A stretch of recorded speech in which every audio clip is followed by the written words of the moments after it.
Do you know that feeling when your to-do list is longer than a boa constrictor and you don't even know where to start? Me too. Something I've learned over the past few years is this: the more I have to do, the more important it becomes to protect my rest and my energy before anything else. Being my own life doula means making sure I'm okay so I can hold space for everything and everyone else. One thing that's really helped me bring more structure and softness into my week is the book Working Hard, Hardly Working by Grace Beverley. Today, I want to share a few ideas from it, how I use them in my own life, and maybe you'll find something in it that helps you shape your week in a way that feels good and sustainable. Welcome back to the Doula Johanna Podcast. Today, I want to share with you how the book Working Hard, Hardly Working helped me shift my focus when planning my week, my month, and honestly, my entire approach to balance and productivity. I first came across this book a couple of years ago through Francesca Amber's book club. I had been an avid listener of Francesca's podcast, The Law of Attraction Changed My Life, since 2020. And in January 2021, I joined her virtual book club. I can really recommend it. Every month, we dive into a new personal development book together, and I loved it. She always refers to her subscribers as her book club bitches, which made me laugh and feel strangely bonded with a bunch of women from the UK I'd never met. Some of the books really spoke to me, others not so much. And I'll be honest, I usually resonated more with the seasoned voices, the older authors, the wise crones, the ones who've lived a few lives. So when Working Hard, Hardly Working by Grace Beverley, a 23-year-old influencer and businesswoman, was announced as the book of the month, let's just say I rolled my eyes a little. I thought, what could this young, super successful CEO possibly teach me, a back then 37-year-old mom working 2 jobs and barely keeping up with the laundry?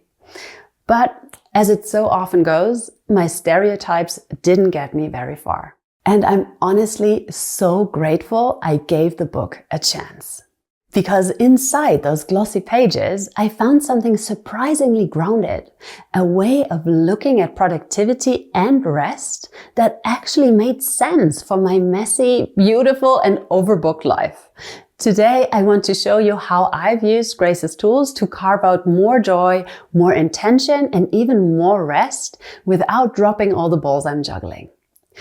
Before I get into the biggest things I personally took from the book, let me just give you a quick overview so you know what it's all about. Working Hard, Hardly Working is written by Grace Beverley. There's a beautiful picture of her. She's a young entrepreneur who built a multi-million euro business empire in her early 20s. But instead of writing yet another productivity book that pushes hustle and overachievement, she actually goes in a different direction. Her message is basically, we've been taught to work in a way that ignores our needs as humans, and it's not sustainable. She talks about how we often confuse being busy with being productive, and how hustle culture has made us feel guilty for resting, and how we need systems that prioritize both deep work and deep rest. She's very honest about her own struggles with burnout, overcommitment, and trying to live up to a version of success that wasn't aligned with what she actually wanted. Grace introduces practical tools for reclaiming your time. Things like separating your tasks into categories like admin, deep work, and maintenance work, learning to decide, delegate, or delete, and being super clear about your priorities. But most of all, she talks about building a life that feels balanced and fulfilling, not just one that looks impressive from the outside. What I really liked about the book is that it's not preachy or unrealistic. It's honest, smart, and surprisingly relatable, even if you're not a 23-year-old CEO. Because honestly, feeling overwhelmed by too much to do and not enough time to breathe is something almost all of us can relate to. One of the most powerful shifts I took from working hard, hardly working is the idea that joy should not be an afterthought. Grace Beverley writes, "If you don't schedule joy, it won't happen. And if you don't make space for joy, burnout will make space for itself." That hit home for me. So often, especially as a mother and someone juggling multiple roles, I found myself planning my week around work, family duties, admin, and then hoping I might magically find a pocket of time for myself or for relaxed play with the children somewhere in between. Spoiler alert, I rarely did. That time for joy and restoration always came last, and more often than not, it simply didn't come at all. Grace suggests flipping that model, putting joy and downtime into your calendar first, like meetings you can't cancel. She literally says you wouldn't cancel a meeting with your boss, so stop canceling your meetings with yourself. I really like that approach. So I started doing exactly that. Since I use a bullet journal to plan, I picked up a golden marker and began marking what I call my golden days or my golden dates. These are sacred appointments with joy. And no, they are not negotiable. Golden time can be as simple or luxurious as I need it to be. Sometimes it's just time in the garden, pulling weeds, planting vegetables, reading a book, sunbathing, making a fire with my girls, or reading them a chapter of Harry Potter. Proper golden dates are a date night with my husband or a girls' night out. I try to make sure there's at least one of these dates every week, and having them in my journal, glowing in gold, is my visual reminder to protect that joy like I would protect any serious commitment. Golden days are even bigger. These are my reset days. A hiking day in the mountains, a spa day with my women's circle, a little solo trip. They don't happen often. I am aiming for once a month, but they fuel me for days and I come out of it feeling grounded and inspired. I am committed to planning the rest of my month around it if I can. This idea of designing for joy has changed everything about how I plan. It's no longer about squeezing joy into the leftover cracks. It's about making it the foundation. And as a little bonus, I also schedule blocks in my bujo called Time for Miracles. It's something I picked up from another self-development book, The Universe Has Your Back by Gabby Bernstein. But it fits beautifully here. It's only an hour or two in my week, an empty block in my calendar where there are no chores, no appointments, no screens. Just open space. And in that space, I invite rest, creativity, or who knows, a miracle. Putting joy first doesn't mean I'm not serious about my goals or my work. It means I've realized that I'm the pillar that holds my family, my business, and my life together. And if that pillar crumbles, everything else shakes. So joy is not just nice. It's necessary. Let's talk about my second favorite shift from working hard, hardly working. The idea that energy management beats time management. Grace puts it like this. It's not about how many hours you work. It's about how much energy you have for what matters most. And that's such a game changer, isn't it? Especially if you're a parent or caregiver. Because once you have children, once you have any relationship at all, work cannot be the only thing that gets your best.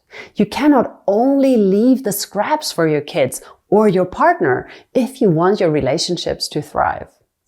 So before we even talk about energy peaks and creative flow, Grace gives us something super practical, the 4D rule.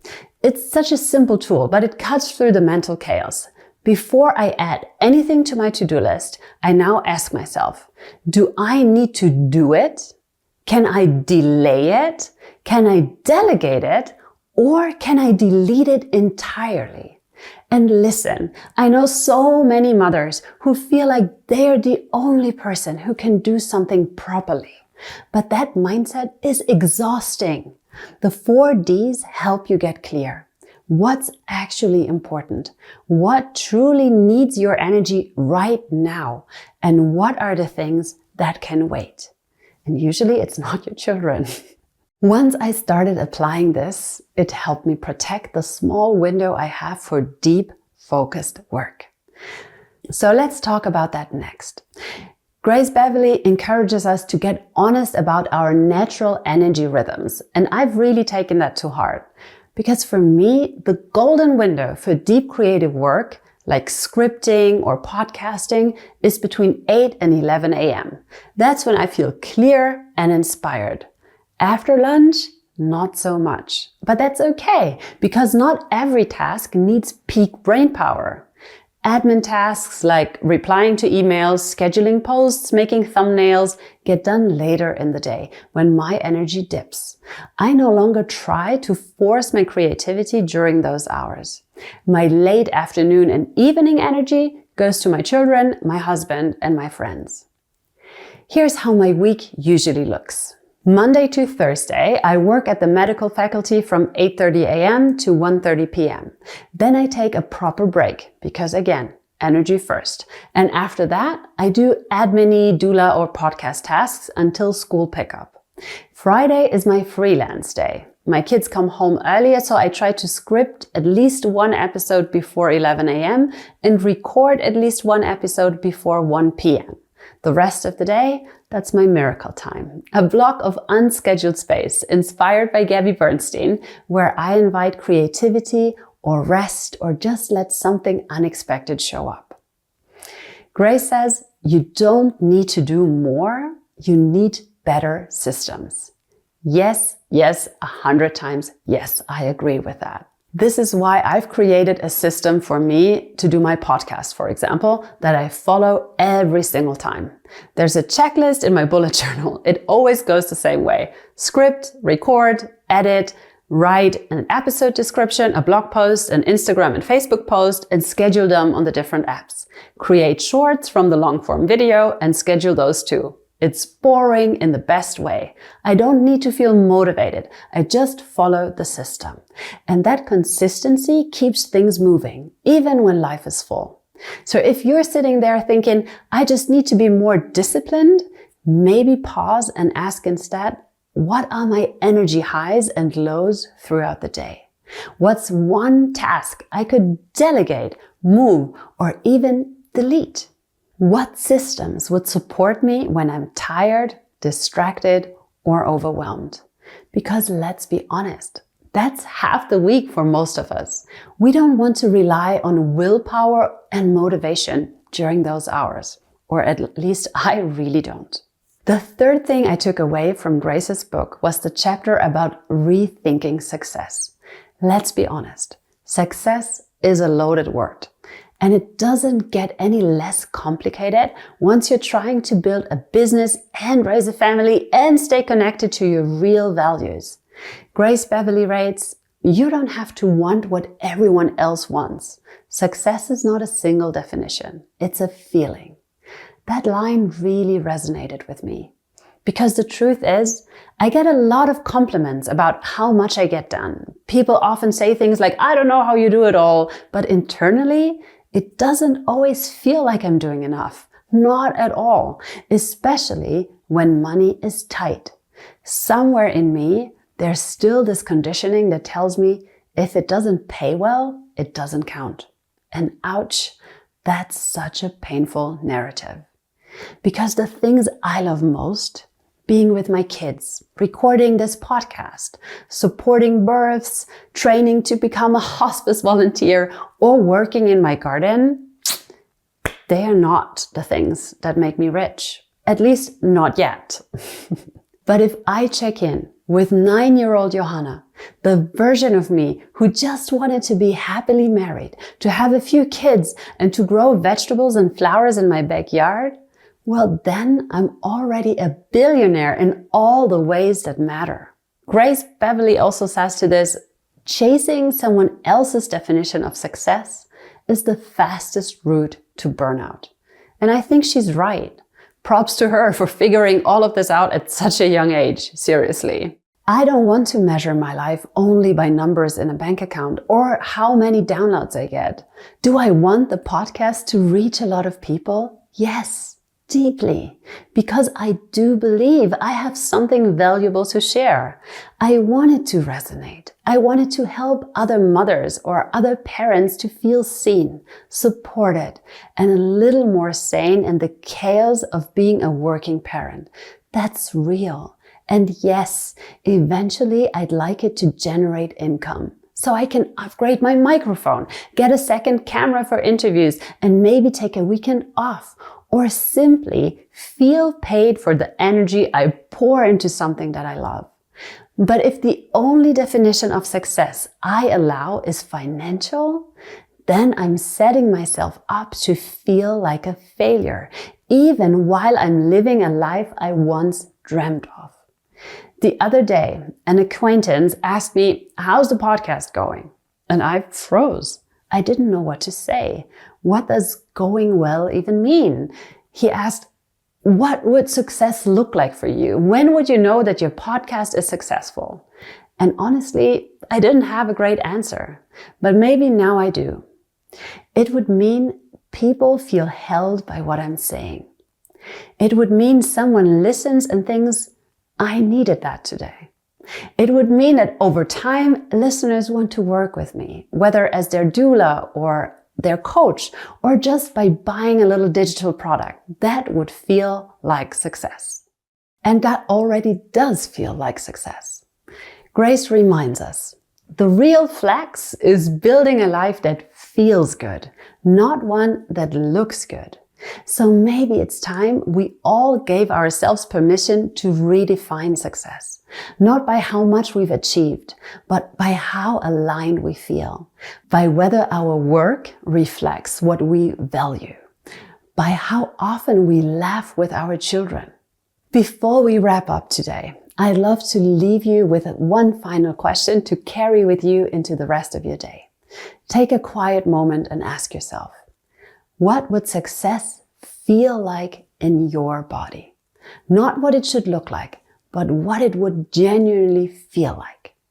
Would it feel like a slower breath, a softening in your shoulders, or the freedom to take a walk in the sun with your child without checking your email? Let yourself dream from there, because your version of success is allowed to be tender. It's allowed to be slow. It's allowed to feel good. And if this episode spoke to you, if you thought of someone while listening, I'd love for you to share it with them. A fellow mom, a creative friend, someone who could use a gentle reminder that they're doing better than they think. Thank you for being with me here today. Take care. And as always, be your own life doula.